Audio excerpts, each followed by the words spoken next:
बिस्मिल्लाहिर्रहमानिर्रहीम।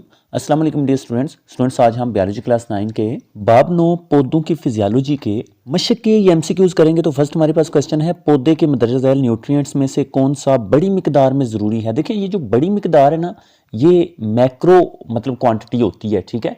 तो जो मैक्रो न्यूट्रिएंट्स होते हैं ना वो ज़्यादा मिकदार में चाहिए होते हैं, जो माइक्रो होते हैं वो कम, ठीक है। तो यहाँ पर हमने मैक्रो न्यूट्रिएंट्स को देखना है। सो आयरन माइक्रो है, जिंक भी माइक्रो है, पोटाशियम जी बिल्कुल पोटाशियम मैक्रो न्यूट्रिएंट है, ये ज़्यादा मिकदार में चाहिए, और बोरोन भी माइक्रो है, ठीक है। तो मैं पीछे से आपको बताता हूँ। सो क्लियरली स्टूडेंट्स आप देख सकते हो वो मिनरल जो पौधों को बड़ी मिकदार में चाहिए होते हैं मैक्रो न्यूट्रिएंट्स कहलाते हैं, ठीक है। और इसमें आप देख सकते हो यहाँ पर पोटाशियम है, ठीक है। सो हमारे पास उधर पोटाशियम है और बाकी जो है वो आयरन और दूसरे हैं वो माइक्रो हैं, ठीक है। हमने मैक्रो को सिलेक्ट करना है जो ज्यादा मिकदार में चाहिए, सो वो पोटाशियम है। सो ओके स्टूडेंट्स, जो न्यूट्रिएंट्स ज्यादा मिकदार में चाहिए वो पोटाशियम है पौधे को, इनमें से ना, हाँ, तो इस वजह से आपने पोटाशियम को सिलेक्ट कर लेना है, ठीक है जी। तो नेक्स्ट हमारे पास है क्लोरोफिल बनाने के लिए पौधों को कौन सा एलिमेंट दरकार होता है। सो स्टूडेंट्स आपने याद रखना है क्लोरोफिल बनाने के लिए पौधों को दो एलिमेंट्स की जरूरत होती है, नाइट्रोजन और मैग्नीशियम, ठीक है। मैग्नीशियम तो यहाँ पर है बट नाइट्रोजन नहीं है। सो ये मैं पीछे से आपको कन्फर्म करवाता हूँ। सो क्लियरली आप यहाँ पर देख सकते हो नाइट्रोजन और मैग्नीशियम का किरदार है। नाइट्रोजन तमाम प्रोटीन्स, अच्छा यहाँ पर अगर देखें तो ये जो नाइट्रोजन है ये क्लोरोफिल का भी जुज़ो है। सो क्लोरोफिल जो है ये नाइट्रोजन बनाता है, ठीक है, नाइट्रोजन मिलकर क्लोरोफिल। और मैग्नीशियम है अगले पेज पर, अगर आप पहली लाइन पर ही देखोगे ना तो यहाँ पर आप देख सकते हो मैग्नीशियम क्लोरोफिल का एक जुज़ो है। सो नाइट्रोजन और मैग्नीशियम ये दोनों मिलकर क्लोरोफिल बनाते हैं। अब वहाँ पर नाइट्रोजन ऑप्शन नहीं है बट मैग्नीशियम है, तो हम मैग्नीशियम को सिलेक्ट करेंगे, ठीक है। सो ओके स्टूडेंट्स, क्लोरोफिल बनाने के लिए मैग्नीशियम जो है ये एलिमेंट दरकार होता है इसमें ना, हाँ, नाइट्रोजन नहीं है यहाँ पर ऑप्शन गिवन, ठीक है। तो नेक्स्ट हमारे पास है रूट हेयर्स का बुनियादी काम ये है न्यूट्रिएंट्स की ट्रांसपोर्ट करना, जी नहीं। खुराक का जखीरा करना, जी बिल्कुल नहीं। पानी जज़ब करने के लिए सतह के रकबे में इजाफा, जी बिल्कुल स्टूडेंट्स ये है। अब रूट हेयर्स ना जड़ों पर ना छोटे छोटे बाल होते हैं, ठीक है। जैसे ये हमारे पास एक लेट सपोज के मेन जड़ जा रही है और इसमें छोटे छोटे ऐसे बाल जो हैं वो निकले हुए होते हैं, ठीक है। इनको हम रूट हेयर्स बोलते हैं। सो बेसिकली इनका काम क्या है, सतही रकबा बढ़ाना, यानी कि ये दूर से ज़्यादा रकबा घेर कर पानी को जज़ब कर लें। सो पानी जज़ब करने के लिए सतह के रकबे में इजाफा। ये रूट का मतलब क्या, जड़ होता है, और हेयर्स का मतलब बाल होते हैं। तो जड़ों के बाल होते हैं, ये पानी को जज़ब करने के लिए ज़्यादा जगह घेर लेते हैं और ज़्यादा पानी को जज़ब करके जड़ में पहुँचा देते हैं, ठीक है। सो इस तरह से ऑप्शन जी में आपने सेलेक्ट करना है, मैं पीछे से आपको बता देता हूँ। सो क्लियरली स्टूडेंट्स आप देख सकते हो ये रूट हेयर्स हैं, ठीक है। यहाँ पर लिखा हुआ है रूट हेयर का सतही रकबा बहुत ज़्यादा होता है और पानी में नमकियात का इर्तिकाज़ वगैरह जो है वो कम होता है। तो इस तरह से ये पानी जो है ऑस्मोसिस के ज़रिए रूट हेयर्स में चला जाता है। सो सतही रकबा ज़्यादा होता है और ज़्यादा पानी जज़ब करने के लिए रूट हेयर्स होते हैं, ठीक है। सो इस तरह से स्टूडेंट्स रूट हेयर्स का बुनियादी काम फिर ये हुआ, पानी जज़ब करने के लिए सतह के रकबे में इजाफा। सो ये इसका बुनियादी काम है, ऑप्शन जी में आपने सेलेक्ट कर लेना है। नेक्स्ट हमारे पास है रूट हेयर्स मट्टी से नमकियात कैसे जज़ब करते हैं।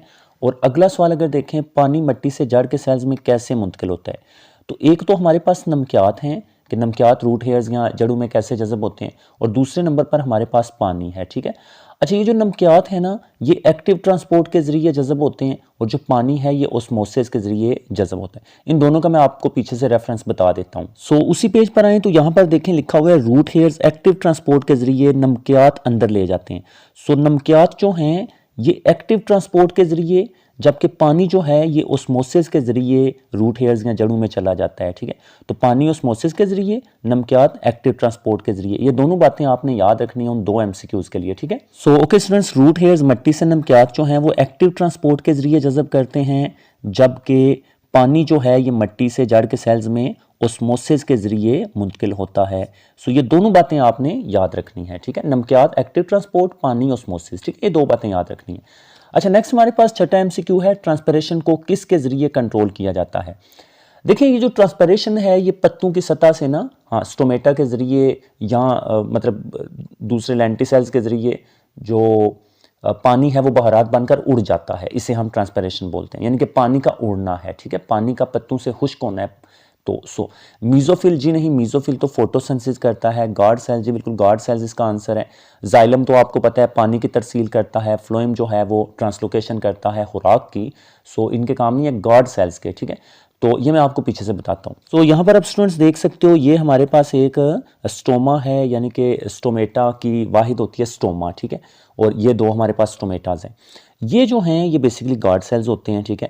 तो गार्ड सेल जो हैं वो स्टोमा को खोलते हैं या बंद करते हैं। सो इसी से पानी बहरात बनकर उड़ रहा होता है, उसे हम स्टोमेटल ट्रांसपिरेशन बोलते हैं, ठीक है।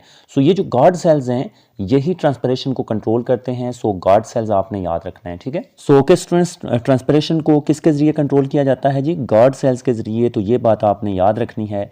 नेक्स्ट हमारे पास है, किस हालत में ट्रांसपिरेशन की रफ्तार ज़्यादा होगी? ज़्यादा नमी? जी बिल्कुल नहीं, ज़्यादा नमी में तो ट्रांसपिरेशन कम हो जाती है। अगर बाहर पहले नमी है हवा में ना, हाँ, तो फिर पत्तों से पानी कम बहरात बनकर उड़ता है, ठीक है। रोशनी की कम शिद्दत नहीं, रोशनी की अगर ज़्यादा शिद्दत हो ना तो फिर पानी ज़्यादा उड़ेगा ना। तो ट्रांसपिरेशन की रफ्तार ज़्यादा तब होगी अगर रोशनी की ज़्यादा शिद्दत होगी। ये रोशनी की कम शिद्दत में नहीं होती, ठीक है। रोशनी की कम शिद्दत में ट्रांसपिरेशन की रफ्तार कम हो जाएगी, ज़्यादा नहीं होगी। हरकत करती हवा? जी बिल्कुल हरकत करती हवा है। पानी से भरी मिट्टी? जी बिल्कुल नहीं, मिट्टी का तो खैर नहीं है। तो हरकत करती हवा, जितनी हवा तेज़ होती है ट्रांसपिरेशन की रफ्तार उतनी ही ज़्यादा होती है, ठीक है। इसकी मैं एक मिसाल आपको बताता हूँ। फ़र्ज़ कर लें आपने अपनी यूनिफॉर्म रात को वॉश की है ना, हाँ, तो आप पंखा क्यों लगाते हो? पंखे के नीचे रख देते हो तो वो यूनिफॉर्म जो है वो खुश्क हो जाती है, क्योंकि हरकत करती हवा जो होती है ना ये पानी को जल्दी उड़ा कर ले जाती है, ठीक है। तो पत्तों में से भी अगर हरकत करती हुई हवा होगी तो पानी को जल्दी से उड़ा कर ले जाएगी। तो हरकत करती हवा है, ठीक है। ये मैं पीछे से आपको कन्फर्म करवाता हूँ। सो यहाँ पर आप क्लियरली देख सकते हो, मुतहर्रक हवा यानी हरकत करती हुई हवा जो है ये ट्रांसपिरेशन को तेज करती है। सो ये बात आपने याद रखनी है, ठीक है। सो ओके स्टूडेंट्स, ट्रांसपिरेशन की रफ्तार ज़्यादा होगी हरकत करती हुई हवा में। सो ऑप्शन जीम को आपने सेलेक्ट कर लेना है। नेक्स्ट हमारे पास है, स्टोमेटा के खोलने में कौन सा आयन किरदार अदा करता है? सोडियम? जी नहीं। पोटाशियम? जी बिल्कुल। पोटाशियम आयन जो है ये बेसिकली स्टोमेटा के खोलने और बंद करने में अपना अहम किरदार अदा करता है। पीछे से मैं आपको रेफरेंस बता देता हूँ। सो यहाँ पर आप देख सकते हो स्टोमेटा का खुलने और बंद होने का मैकेनिज्म है। इसमें अगर आप नीचे देखो ना, ये पोटाशियम आयन्स देखें लिखे होते हैं, ठीक है। ये पोटाशियम आयन्स है। सो पोटाशियम आयन्स जो हैं ये मुख्तलिफ मैकेनिज्म अपना कर ना स्टोमेटा को खोलते और बंद करते हैं या उसमें मददगार साबित होते हैं। सो पोटाशियम आयन्स वाली बात आपने याद रखनी है स्टोमेटा को खोलने और बंद करने के लिए, ठीक है। सो ओके स्टूडेंट्स, स्टोमेटा के खोलने में कौन सा आयन किरदार अदा करता है? Potassium ion, option B. Next हमारे पास है जी, ज्यादातर पौधों में खुराक को कौन सी शक्ल में ट्रांसपोर्ट किया जाता है? ग्लूकोज नहीं, ग्लूकोज फोटोसिंथेसिस में खुराक तैयार की जाती है, लेकिन जो खुराक तैयार होती है वो ग्लूकोज है और दूसरे हिस्सों तक पहुंचाना है तो ग्लूकोज को सुक्रोज में तब्दील किया जाता है और सुक्रोज आगे ट्रांसपोर्ट की जाती है। सो सुक्रोज आपने लगाना है, मैं आपको पीछे से बता देता हूं। सो यहाँ पर आप देख सकते हो पौधों में खुराक की मुंतकली है। यहाँ पर क्या लिखा हुआ है जी? पौधों में ट्रांसपोर्ट करने के लिए ग्लूकोज को सुक्रोज में तब्दील किया जाता है। तो जो ट्रांसपोर्टेशन होती है खुराक की वो सुक्रोज की शक्ल में होती है, ग्लूकोज की शक्ल में नहीं होती। ग्लूकोज तो फोटोसिंथेसिस में बनती है, अगर दूसरी जगह पर पहुंचाना है उसे तो वो पहले उसको सुक्रोज में तब्दील करेंगे पौधे, फिर सुक्रोज को आगे मुंतकिल करेंगे, ठीक है। सो सुक्रोज आपने याद रखना है। सो ओके स्टूडेंट्स, ज़्यादातर पौधों में खुराक की कौन सी शक्ल में ट्रांसपोर्ट किया जाता है? खुराक को सुक्रोज की शक्ल में। ये बात आपने जी याद रख लेनी है, ठीक है। अच्छा, नेक्स्ट हमारे पास है, खुराक की ट्रांसपोर्ट के प्रेशर फ्लो मैकेनिज्म के मुताबिक क्या दुरुस्त है? पानी माखज में दाखिल होता है जिससे प्रेशर पैदा होता है। जी बिल्कुल, माखज जो है वो सोर्स होता है, ठीक है। तो पानी ना सोर्स में दाखिल होता है ना, खुराक के साथ मिक्स अप होता है, ठीक है। तो वहाँ एक प्रेशर पैदा होता है, फिर उस प्रेशर से आगे लो प्रेशर की तरफ खुराक को वो ले जाता है, ठीक है। सो ये मैं आपको पीछे से कन्फर्म करवाता हूँ। सो क्लियरली स्टूडेंट्स, यहाँ पर आप देख सकते हो लिखा भी हुआ है, ठीक है। सोल्यूट का अर्तकाज यहाँ पर ज़्यादा होता है ना, हाँ, तो पानी ऑस्मोसिस के जरिए सीव ट्यूब में दाखिल हो जाता है। इस तरह इन ट्यूब्स में फ्लड प्रेशर बढ़ जाता है, ठीक है जी। तो यहाँ से भी समझ लें, देखें ये हमारे पास माखज है या सोर्स है, ठीक है। तो यहाँ से पानी इधर आएगा ना तो इसके साथ मिक्सअप होगा, यहाँ पर प्रेशर ज़्यादा हो जाएगा। फिर नीचे सिंक की तरफ अगर आएंगे तो प्रेशर कम होगा, तो ऑटोमेटिकली खुराक ज़्यादा प्रेशर से कम प्रेशर की तरफ आएगी क्योंकि पानी दाखिल हो गया, ठीक है। तो ये पानी वाली बात आपने याद रखनी है, पानी जो है वो सोर्स में यहाँ दाखिल हो जाता है। सो ओके स्टूडेंट्स, बाकी जो है ना ये सारे ऑप्शंस गलत हैं, ठीक है। तो पानी माखज में दाखिल होता है जिससे प्रेशर पैदा होता है ताकि खुराक को ज़्यादा प्रेशर से कम प्रेशर की तरफ मुंतकिल किया जाए, ठीक है। सो ऑप्शन अलफ को आपने सेलेक्ट करना है। अच्छा, लास्ट MCQ हमारे पास है, किन पौधों में सकुलेंट ऑर्गन्स मौजूद होते हैं?